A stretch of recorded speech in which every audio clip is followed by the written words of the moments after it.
এই দেখুন বন্ধুরা, আজকে আমি প্রথমবার ব্লিঙ্কিট থেকে মার্কেটিং করেছি।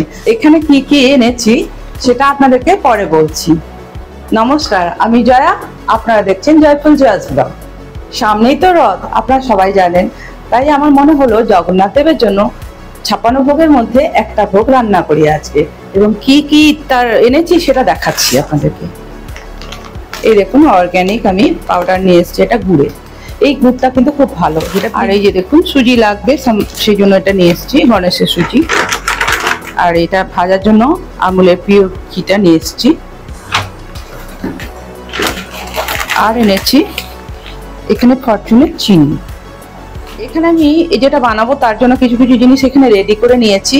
তার মধ্যে দেখুন, এখানে আছে নারকেলের কোড়া, আর এখানে আছে মিশ্রি, মৌরি, আর এখানে এলাচ গুঁড়ো করে নিয়েছি।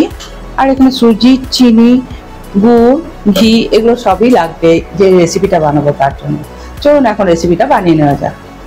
প্রথমে আমি গ্যাস জ্বালিয়ে কড়াই গরম করে নিচ্ছি। এখানে 3 কাপের মতো জল দিয়ে জলটা গরম করে নেব। জল হালকা গরম হলে জলে চিনি কিংবা মিশ্রি দিয়ে গুলে নিতে হবে।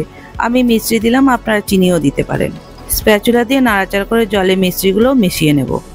এরপর 1 টিস্পুন মৌরি জলের মধ্যে দিয়ে দেব। আমুলের ঘি দিয়ে দেবো জলের মধ্যে 1 চামচ।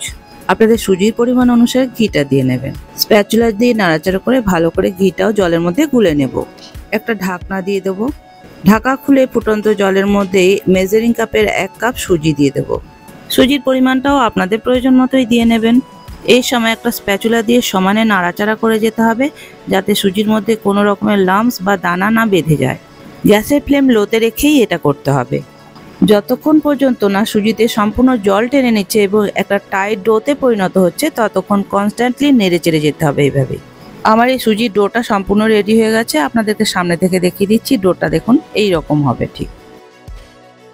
এই পর্যায়ে গ্যাসের ফ্লেম বন্ধ করে দিয়ে আবারও 1/2 চামচ ঘি দিয়ে নামিয়ে নাড়াচাড়া করে ঠান্ডা করে নেব। নাড়তে নাড়তে ঠান্ডা হয়ে গেলে ডোটা এক সাইডে রেখে দেবো।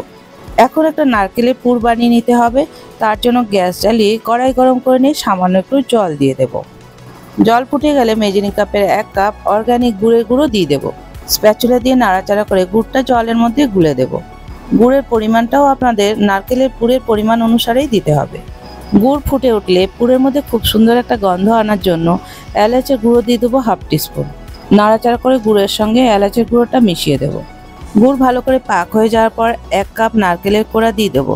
স্প্যাচুলা দিয়ে নাড়াচাড়া করে গুড়ের সঙ্গে নারকেল কোড়াকে ভালো করে মিশিয়ে নেব। নাড়তে নাড়তে পুরের মধ্যে যখন দেখবেন সম্পূর্ণ জল টেনে গেছে, এরকম ড্রাই হয়ে গেছে, তখন বুঝবেন পুর রেডি একেবারে। এত গরমে প্রচুর ঘেমে গেছি, কিন্তু ঘাম তো পোছা যাবে না, ভগবানের ভোগ রান্না করছি। এখন পুরটা নামিয়ে ঠান্ডা করে নেব। এখন 10 মিনিট রেস্টে রাখার পরে এই যে পুরো রেডি আমার।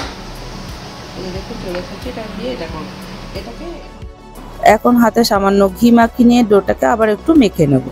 নারকেলের পুর বানাতে বানাতে আমার সুজির ডোটা একটু টাইট হয়ে গেছিলো, তাই দুটো পার্টে ভাগ করে আবার একটু ভালো করে মেখে নেব। একটা পার্টকে হাতের মধ্যে ধরে একটু লম্বা করে নেব এবং ওর থেকে সামান্য একটু করে কেটে নিয়ে রুটির মতন লই করে নেব।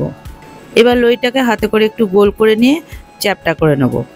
এরকম করে আঙুলে করে একটু চিপে চিপে ঘুরিয়ে ঘুরিয়ে এরকম শেপ দিয়ে নিতে হবে। পরিমাণ মতো নারকেলের পুর দিয়ে নেব এর মধ্যে। পুর ভরার পর ডোটাকে আস্তে আস্তে এরকম করে চারিদিক থেকে টেনে টেনে মুখটা মুড়ে দেব। দুধ পুলি পিঠে কিংবা মোমোর মতো করেই এটাকেও বানাতে হবে। এরপর হাতের মধ্যে করে একটু ঘুরিয়ে ঘুরিয়ে একটু চ্যাপটা করে দিতে হবে। এই দেখুন, একটা পিঠে আমার রেডি। এটাকে কাঁকড়া পিঠে বলে। এখন এটা আমি থালার মধ্যে রেখে দেব। আপনাদের বোঝার সুবিধার জন্য সেম প্রসেসে আমি আরও একটা পিঠে বানিয়ে আপনাদেরকে দেখিয়ে দেব। জানেন তো বন্ধুরা, এই কাঁকড়া পিঠের উৎপত্তি কোথা থেকে? পুরীধামে জগন্নাথ দেবের কাছে নিত্য যে 56 ভোগ রান্না করে দেওয়া হয়, তার মধ্যে এটা একটা ভোগ। এই ভোগটি জগন্নাথ দেবের কাছে দুপুরবেলা রাজভোগের মধ্যেই দেওয়া হয়।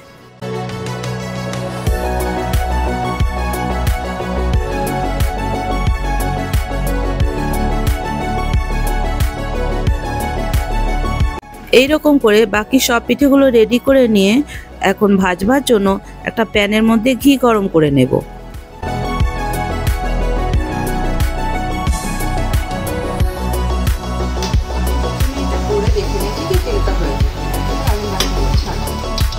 এখন ঘি সম্পূর্ণ গরম হয়ে গেছে, কড়াইতে এক এক করে পিঠেগুলো ছেড়ে দিয়ে ভেজে নেব।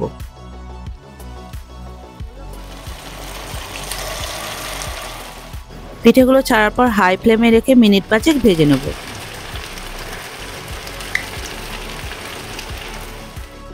5 মিনিট পর পিঠেগুলোর গায়ে এরকম স্প্যাচুলা দিয়ে একটু করে তেল দিয়ে দেব এবং উল্টে দেব, এবং এরকম করে করে উল্টে পাল্টে পিঠেগুলোকে গোল্ডেন ব্রাউন করে ভেজে নিয়ে তুলে নেব।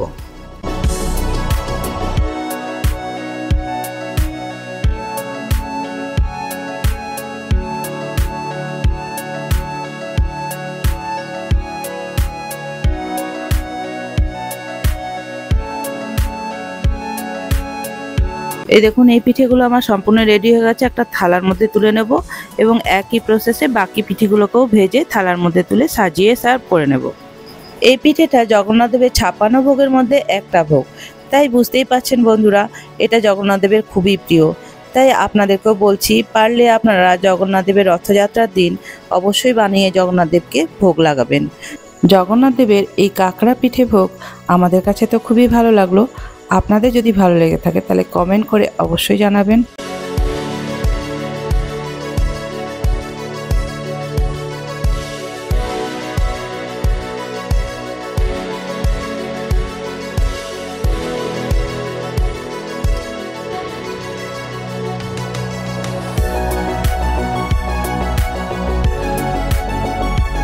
এরকম করে বাকি সব পিঠেগুলোকেও ভেজে তুলে নেব।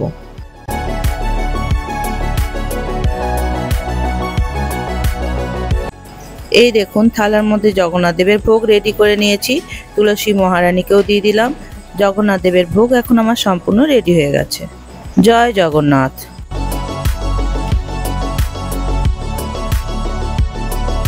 একটা পিঠেকে আপনাদেরকে একটু ভেঙে দেখিয়ে দিচ্ছি। দেখুন দেখতে যতটা সফট লাগছে, খেতে কিন্তু অসাধারণ হয়।